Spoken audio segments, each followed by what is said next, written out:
nada, Judith, Gonzalo, un placer compartir con vosotros esta mesa y ya que le hemos llamado retos de la Unión Europea, yo creo que sería interesante, seguro para todos, ver qué retos se pueden trasladar en oportunidades, ¿no? Lo primero, como comentábamos, hemos tenido un crecimiento en la Unión Europea en el 2024 que no ha llegado al 1% y se supone que este año se iba a recuperar principalmente por aumento de consumo, supongo por menor tipos de interés y por el aumento de la inversión. Hay que decir que siempre el ejemplo que se pone de la máquina que está tirando de la Unión Europea es España. Entonces, si os parece como punto de partida, como veis, ya ha pasado un tercio del año. ¿Cómo veis a la economía europea ahora mismo y cómo veis el papel que está jugando España a nivel económico empujando de la Unión Europea? Judith. Bueno, buenos días y muchísimas gracias por la invitación. Es un placer estar aquí. Efectivamente, las tasas de crecimiento del PIB español están bastante por encima de la media de la zona euro de la Unión Europea y también de otras grandes economías como Alemania, Francia e Italia. Yo esto lo atribuyo, entre otras cuestiones, a la distinta composición sectorial que tiene la economía española frente a otras como la alemana. Es decir, estamos relativamente más especializados en servicios. Y lo que ha sorprendido no es solo el buen funcionamiento de los servicios turísticos, que también se han comportado muy bien, sino servicios no turísticos. Y esto creo que lanza un mensaje muy positivo sobre la competitividad de la economía española, porque estos servicios no turísticos son, por ejemplo, pues, servicios empresariales, servicios financieros, servicios tecnológicos, que se han potenciado sobre todo a raíz de la pandemia, cuando se ha visto que se podía trabajar muy bien a distancia y también por un coste relativo menor de estos servicios españoles.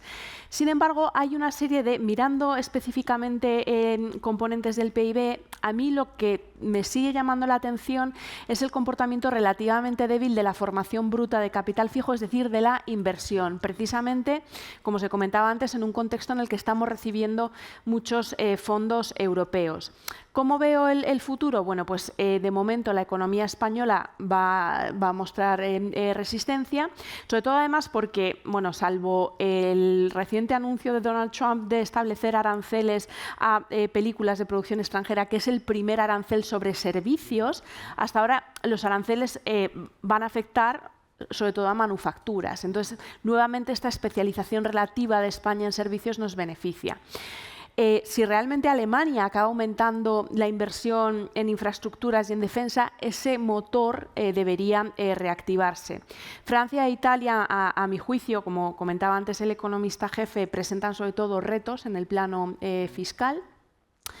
Y por acabar con una nota positiva, el primer trimestre de 2025 se ha saldado con un crecimiento económico del PIB para la zona euro del 0,4% frente a una tasa negativa para Estados Unidos. Es cierto que este 0,4% está un poco distorsionada al alza por Irlanda, pero bueno, lo que quiere decir es que nosotros nos mantenemos en territorio positivo cuando Estados Unidos está en territorio negativo. Es consuelo pobre, pero bueno. Yo coincido con Judith en análisis coyuntural, ¿no? en lo que está pasando en el corto plazo en la economía europea y en la economía española. Y digamos que el titular sería: la economía española y la economía europea están como tienen que estar dadas las circunstancias. Tenemos una guerra en Europa, tenemos políticas proteccionistas nunca antes implementadas encima de la mesa, tenemos incertidumbre política. La economía en el corto plazo está reaccionando con esas diferencias de composición sectorial como debe reaccionar en un contexto como este. Mi preocupación tiene más que ver con lo estructural, que si le eliminamos todo este ruido nos muestra una Unión Europea con muy baja productividad, con baja competitividad, quedándose atrás tecnológicamente, con una población envejecida, con enormes retos que mientras nos ocupamos de solventar y de apagar los fuegos del corto plazo quedan sin atender y que son los que necesariamente nos tienen que permitir recuperar presencia internacional, crecimiento económico. Europa, como si tuviéramos un hijo adolescente, necesita crecer con urgencia y necesitamos que recupere tracción, más allá de que, bueno, pues sí, hay un problema de costes de energía derivados de que a Alemania ya no importa gas barato de Rusia. Vale, pero más allá de eso, ¿cuáles son los siguientes pasos? ¿Cuáles son las siguientes estrategias? Ya se ha mencionado de refilón antes el informe Draghi. Para mí esto es lo más preocupante. ¿Hasta qué punto Europa va a ser capaz de situarse en un nuevo contexto geopolítico mundial que ya no es el que era? Hoy mismo Martin Wolf lo escribe tal cual en Financial Times. El mundo ya es otro. Y estas son las grandes preocupaciones, creo, que deberían ocupar el pensamiento de nuestros policy makers. Gonzalo, ¿cómo te parece? O sea, dos temas que son importantes a nivel de Unión Europea es el crecimiento del mercado interno, ¿no? Al final, la mayor parte del comercio, por ejemplo, que tenemos es interno dentro de la Unión Europea. Y luego, la verdad que somos un bloque bastante heterogéneo. O sea, seguimos hablando de la Unión Europea, pero somos un bloque muy heterogéneo. ¿Cómo ves estos dos puntos, ¿no? La heterogeneidad de la Unión Europea y el posible aumento del comercio dentro de la propia Unión Europea? Con el tema del mercado interno, se habla mucho del informe Draghi y se habla poco del informe Letta. Que es el que va de la mano del Draghi con el objetivo de potenciar el mercado interno, que básicamente la falta de un mercado interno significa que tenemos tarifas de facto en manufacturas equivalentes al 45% y en servicios al 110%. Es decir, que tenemos mucho trabajo por delante para ganar en competitividad solamente haciendo las cosas mejor entre nosotros. Y luego esa heterogeneidad... hay como un mapa con cuatro escenarios, ¿no? Uno de voluntad de convergencia económica y de divergencia, perdón, de convergencia política y divergencia política, y uno de convergencia económica y divergencia económica, ¿no? Pues si tienes convergencia política con partidos proeuropeos con voluntad de impulsar el proyecto europeo y además tienes convergencia económica, pues puedes aspirar a un renacimiento de la Unión Europea. Si tienes divergencia económica y no tienes una clase política comprometida con el desarrollo del proyecto europeo, pues tienes un divorcio. Y probablemente estemos en una especie de matrimonio de conveniencia o matrimonio con discusiones habituales en el que falte una buena vía de reforma que permita favorecer esa convergencia económica y al mismo tiempo un entorno político más favorable para una mayor profundización en la Unión. Gracias, Gonzalo. ¿Judith? Yo la verdad es que estoy muy de acuerdo con lo que ha dicho Gonzalo. Pensando en el mercado interior, efectivamente, creo que no estamos sacando partido de ese mercado de más de 450 millones de consumidores, especialmente en el área de servicios, pero no solo pensando en bienes y servicios, sino también incluso en inversiones. Recientemente en CEPS, y aquí aprovecho una cuña publicitaria, hemos publicado un informe sobre movimiento de capitales, donde lo que vemos es que desde el año 2023 los flujos de capital interiores dentro de la Unión Europea se han desplomado y además lo que ha afectado especialmente es a la inversión directa extranjera más que a la inversión de cartera, y la inversión directa extranjera por definición es la que es más transformadora. Entonces lo que vemos es que no estamos sacando partido de ese mercado interior en bienes, servicios y en inversiones. Y en cuanto a la heterogeneidad, por supuesto, el informe Draghi está fenomenal, mucho mejor que cualquier cosa que yo podría haber redactado, pero creo que peca de utilizar medias de la Unión Europea para comparar con Estados Unidos y con China, cuando realmente, si tomamos los distintos componentes que pueden considerarse que definen la competitividad, pues como la digitalización, los costes energéticos, facilidad de realizar negocios, vemos que son siempre los mismos países los que están en el top del ranking y habitualmente somos los mismos los que estamos por debajo de la media de la Unión Europea. Con lo cual creo que no es necesario irse al otro lado del Atlántico para aprender lecciones del otro lado del Atlántico, sino que podemos fijarnos en nosotros mismos, en países que están mucho más próximos. Por poner un ejemplo, se suele decir que los mercados de capitales de la Unión Europea no están desarrollados. Y no es cierto. Tenemos claros casos como Suecia, Dinamarca o Países Bajos que tienen un pilar 2 y 3 de pensiones muy desarrollados y que hacen que esos mercados de capitales sean fuertes. Pues fijémonos en esos países que tienen algunas lecciones que enseñar a otros y tratemos de converger a esa media, ¿no?, de la Unión Europea. Pues muchas gracias, Judith. Estaba pensando mientras una vez más en retos que pueden ser oportunidades. Ahora mismo hay claramente un aumento en el presupuesto de defensa y si eso puede tener un efecto arrastre, sobre todo, por ejemplo, con I+D, dentro de lo que puede ser el mercado español o europeo. Y luego también me gustaría conocer vuestra opinión sobre, se habla de la necesidad de financiación, pero sí hay proyectos interesantes ahora mismo que pueden tener destinos de inversión, como puede ser, pues no sé, el almacenamiento de energía o de información, ¿no? Son proyectos en los que se habla últimamente. Pues empiezo con la segunda pregunta, si te parece. Yo creo que se está poniendo mucho el foco en que hay que levantar 800.000 millones de euros, que decía Mario Draghi, y ahora 650.000 millones de euros además para defensa, ¿no? Y ese es el lado del pasivo, pero no estamos planteándonos si en el lado del activo realmente hay proyectos empresarialmente rentables. Y aquí creo que hay que pensar en rentabilidad en términos netos, es decir, no ver solo la rentabilidad absoluta, sino qué costes hay. Y creo que la Unión Europea tiene mucho que avanzar, por ejemplo, en materia de costes regulatorios. Y en cuanto a la primera pregunta, en defensa, efectivamente, aumentar el gasto público en defensa puede querer decir muchas cosas. Puede querer decir aumentar gasto corriente, pues, por ejemplo, en salarios a personal militar, aumentar consumos intermedios, como por ejemplo pues, tener más munición, o aumentar la inversión, que es lo que realmente puede tener un impacto más transformador.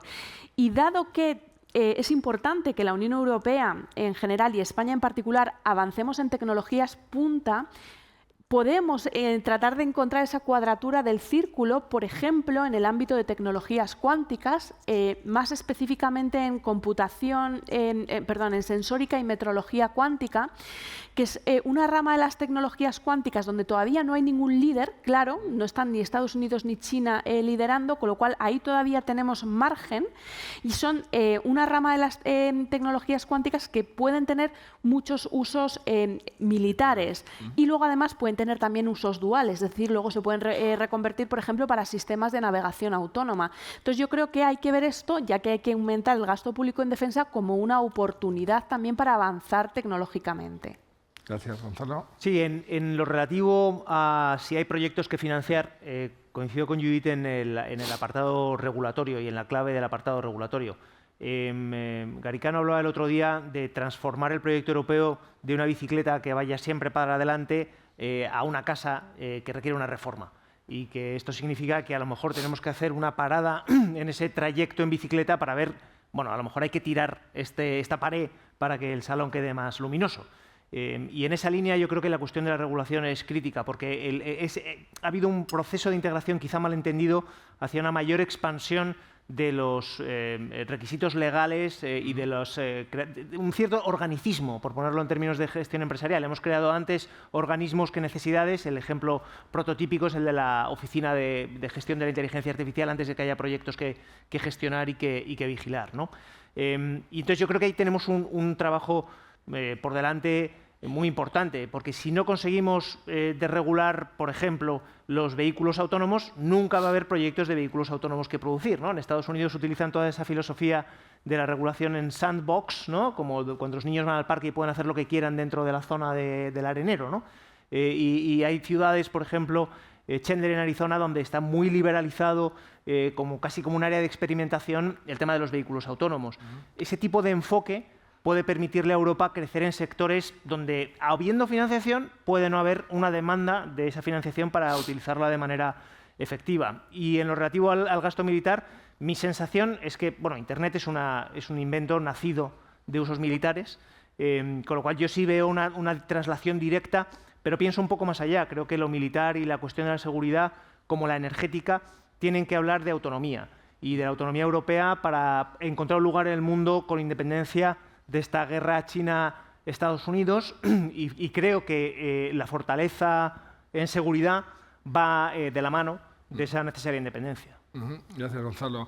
Me gusta citar a un genio que teníamos aquí en España, Rafael Martínez Cortiña, que decía que no hay exportación si no hay financiación y no hay financiación si no hay seguro. Entonces, estando aquí auspiciados por CaixaForum, siendo consejera del Banco de España, yo creo que una de las fortalezas principales europeas es precisamente el sistema financiero. ¿Qué me podéis decir del sistema financiero europeo a nivel de competencia? Y lo que comentabas del mercado de capitales, que está mucho más desarrollado de lo que parece en ocasiones. Pues lo primero, quiero lanzar un mensaje positivo porque hace 15 años el sector financiero era un problema. O sea, estoy pensando en la crisis financiera global, posteriormente en la crisis de deuda soberana de la zona euro. De hecho, España tuvo que solicitar un programa de asistencia financiera al Mecanismo Europeo de Estabilidad para recapitalizar parte del sector bancario. Y hemos pasado de esa situación a una situación en la que realmente el sector financiero es parte de la solución. Y un ejemplo claro es lo que pasó con el COVID-19, cuando vimos las moratorias que se concedieron por parte del sector bancario, también cómo el sector bancario ayudó a canalizar esos avales ICO, porque aunque había un apoyo público, no hay que olvidar que al final era el banco el que concedía el préstamo. También no hay que olvidar que en primavera de 2023 hubo una crisis financiera de la banca regional en Estados Unidos que acabó contagiándose a Suiza. Credit Suisse había acumulado bastante riesgo idiosincrático previamente, pero acabó cayendo y, sin embargo, nuestro sector bancario se mantuvo estable, ¿no?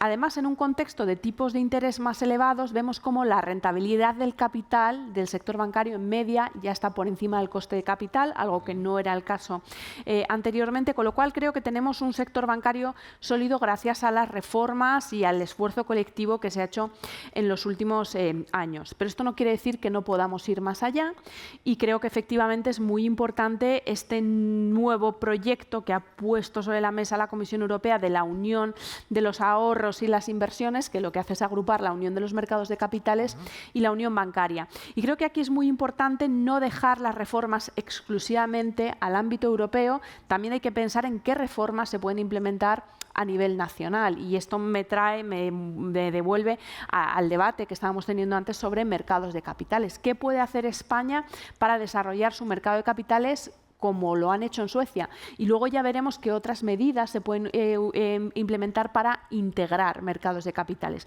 Y desde luego este desarrollo de mercados de capitales se tiene que producir de la mano de todo el sector, del sector bancario, del sector asegurador, de los fondos de inversiones, porque efectivamente los inversores institucionales son fundamentales en cualquier mercado de capitales desarrollado. Sí, cogiendo el hilo del mercado de capitales y coincidiendo con Judith en que las medias son siempre peligrosas, es verdad que nuestro mercado de capitales está mejor de lo que su reputación dice, pero no deja de ser cierto que un cuarto de la financiación a empresas aproximadamente viene del sector bancario, un cuarto en Europa viene solamente del mercado de capitales, 3/4 del sector bancario tradicional. En Estados Unidos es al contrario, un cuarto de sector bancario tradicional y 3/4 del mercado de capitales, lo que básicamente significa que la capacidad o el deseo de asumir riesgos parece estar un poco más metido en el ADN de la cultura de financiación americana, lo que se traduce en una mayor capacidad de financiar proyectos ambiciosos, tecnologías punteras, tecnologías disruptivas, que probablemente es uno de los temas que en Europa están pendientes de trabajar más. Y esto me lleva a una visión de conjunto de todo esto. Cuando se habla, por ejemplo, de la incorporación de una nueva tecnología a una empresa, siempre se dice, bueno, usted puede invertir lo que le dé la gana en inteligencia artificial, pero si no tiene buenas bases de datos, si no tiene una buena formación de sus trabajadores, va a estar tirando el dinero, ¿no? Esto es algo parecido. No vale de poco hacer reformas o tocar palos sueltos, sino va de la mano de un ejercicio conjunto y de una visión homogénea de lo que se quiere que sea la Unión Europea. Hay una teoría de un economista, de Robert Mundell, que le dieron el premio Nobel en su día, que decía básicamente los criterios que un conjunto de países debían cumplir para poder compartir una moneda de manera eficiente. Y luego otros autores añadieron cosas, ¿no?, como Wyplots y otros autores que decían es que en el fondo lo que hace falta es que tengamos una visión homogénea, una visión compartida de qué queremos hacer. Y todo esto afecta a defensa, afecta al mercado de capitales y afecta, por volver a la metáfora del adolescente, a lo que la Unión Europea quiere ser en el futuro, que yo creo que es ahora mismo el tema fundamental. Y es verdad, y concluyo con esto, que la Unión Europea siempre ha avanzado a partir de crisis, por poner la oportunidad en este momento de tanta incertidumbre. Y aunque seamos una interrogante dentro de una incertidumbre, creo que tenemos una oportunidad, de nuevo, muy buena para potenciar estos temas que parece que son críticos, ¿no? La competitividad, la autonomía, el área monetaria única, fortalecernos en esos tres grandes pilares y luego aparcar un poco todo lo demás, para que no perdamos energía ni foco. Gracias. Entramos ya en la última pregunta. Antes de pasar al turno de preguntas, valga la redundancia. Gonzalo, desde tu punto de vista, en ICADE, por ejemplo, ¿cómo ves el capital humano? El tema mejorando año tras año es uno de los temas más importantes, ¿no?, para mejorar la productividad. Sí, debo decir que estoy un poco sesgado por dos razones. Primero, porque soy profesor allí, y segundo, porque los propios alumnos, el propio proceso de selección te da alumnos muy buenos. Entonces, no tengo una visión de conjunto, tengo una visión de lo mejor, y entonces yo sí soy muy optimista ahí, porque sí que veo que, primero, que hay un músculo formativo bueno, y segundo, no solamente ICADE, sino que todas las universidades en España y en Madrid están encaminándose a un proceso de innovación, y Madrid se está convirtiendo en un hub universitario mundial, y las instituciones están reaccionando a los retos, inteligencia artificial, con flexibilidad y con decisión. O sea que sí soy optimista. Muy bien. Y Judith, ¿qué te parece, por acabar con una oportunidad? Hay que aumentar la inversión, necesitamos proyectos de inversión interesantes. ¿Cuáles son, desde tu perspectiva, en el Banco de España a nivel económico? Insisto, es el tema de almacenamiento de energía, el tema de almacenamiento de datos. ¿Qué proyectos estáis viendo interesantes que puedan ser punteros para aumentar la productividad? Yo creo que hay muchas áreas en las que invertir: transición energética, transformación digital. Y creo que hay que intentar evitar entrar en pánico, porque viendo lo que hay al otro lado del Atlántico y con el carácter sistémico que tiene la economía estadounidense, es normal que antes se mostraban los índices de incertidumbre de política económica, de política comercial. Obviamente esto tiene un impacto en mercados financieros y un impacto global, pero viendo el lado positivo de las cosas, si realmente somos capaces en la Unión Europea y en España de impulsar una agenda reformista que aumente la productividad y conseguimos un marco regulatorio estable, esto puede ser una oportunidad. Es muy probable que haya muchos inversores que ante esta incertidumbre decidan adoptar una situación de cautela, de espera, pero puede ser que otros estén buscando realmente sitios más estables en los que invertir. Entonces creo que este puede ser el gran momento de la Unión Europea en distintos sectores. Muchas gracias. ¿Algo más que queréis añadir? Nada más, que es verdad que hay muchas amenazas, pero como en las entrevistas de trabajo tenemos que ser capaces de transformarlas en oportunidades. Gracias, Gonzalo. Totalmente de acuerdo, sí. Muy bien.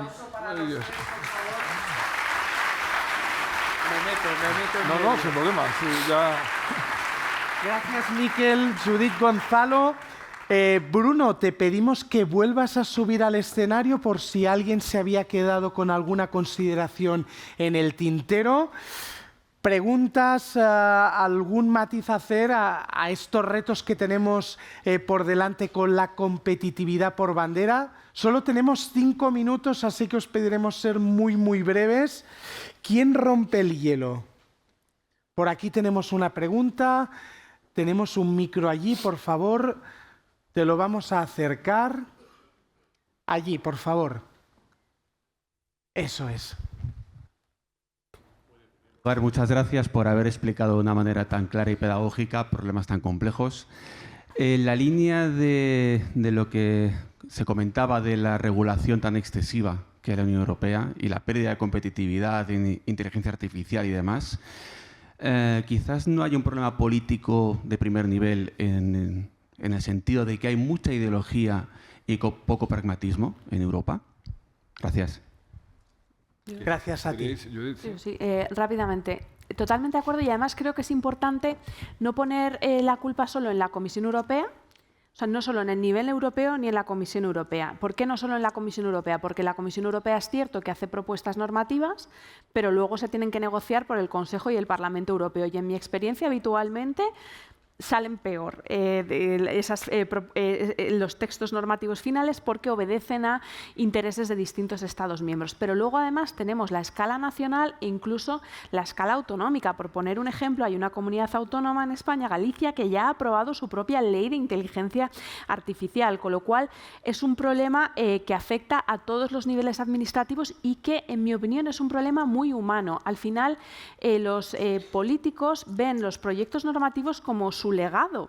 Entonces, cada uno quiere tener una ley que incluso lleve su propio nombre. Entonces, yo creo que esto genera una tendencia inflacionista a nivel regulatorio en la Unión Europea, y creo que sería fundamental un cambio de cultura en los gestores políticos y administrativos. Un segundo apunte muy rápido por parte de alguno de vosotros. Muy rápido. Europa innova, pero Europa no comercializa. Y yo creo que esa transición tiene mucho que ver con una mala regulación y un mal diseño muchas veces de políticas. Oye, maravilloso. Nos da margen a hacer una segunda pregunta y con esto cerramos esta primera mesa redonda.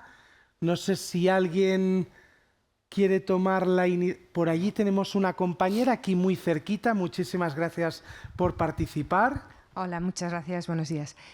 Os quería preguntar, después del apagón de la semana pasada y con una previsión de un cambio en el mix energético, ¿qué visión tenéis de cómo puede afectar a todo el mercado de renovables en España?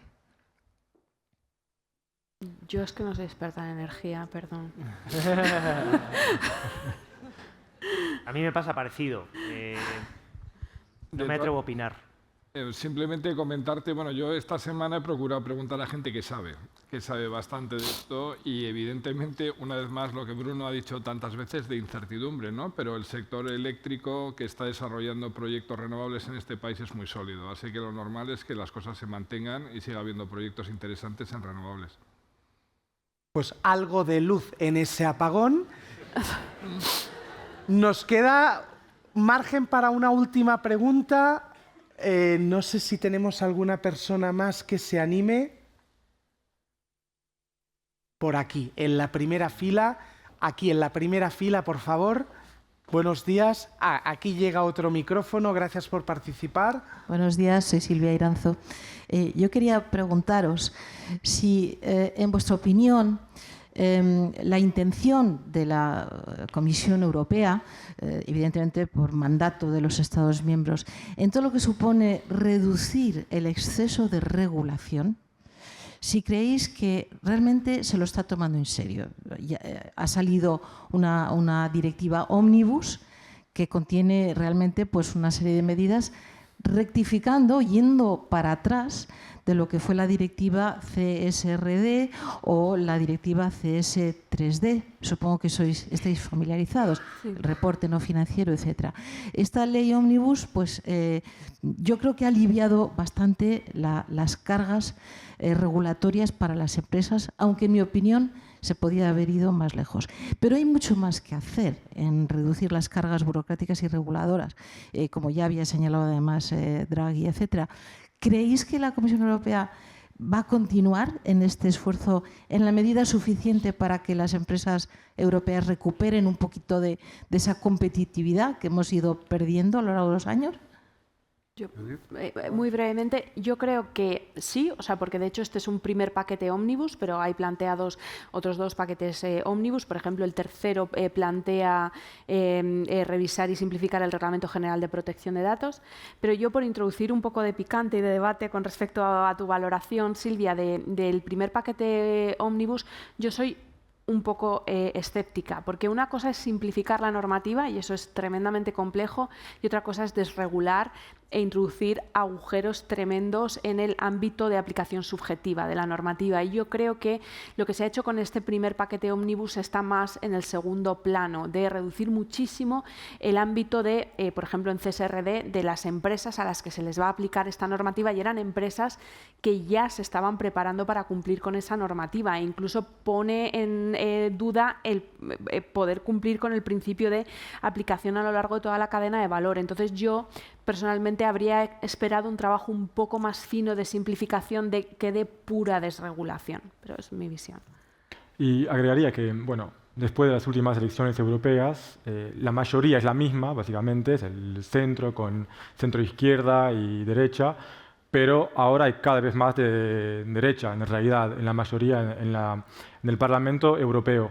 Entonces sí, ahí se ve que cambió totalmente, o mucho, el enfoque del Parlamento, pero también en general de la Comisión Europea. Se habla casi nada o cada vez menos de la ecología, de lo sostenible, y ahora todo el tema, y hasta tengo varios amigos que trabajan para la investigación y tal ahí, y ya básicamente se cayeron todos los financiamientos para investigación sostenible, verde, ecológica, y ahora es todo sobre la competitividad. O sea, vemos claramente un cambio, bueno, porque claro, las elecciones europeas se llevaron a eso. No cambió la mayoría, pero cambió el barómetro en realidad, y el centro que se fue cada vez más a la derecha, y ahí se nota en los temas de investigación, y por eso probablemente también después en el enfoque que va a tener la Comisión, bueno, y las instituciones europeas en general.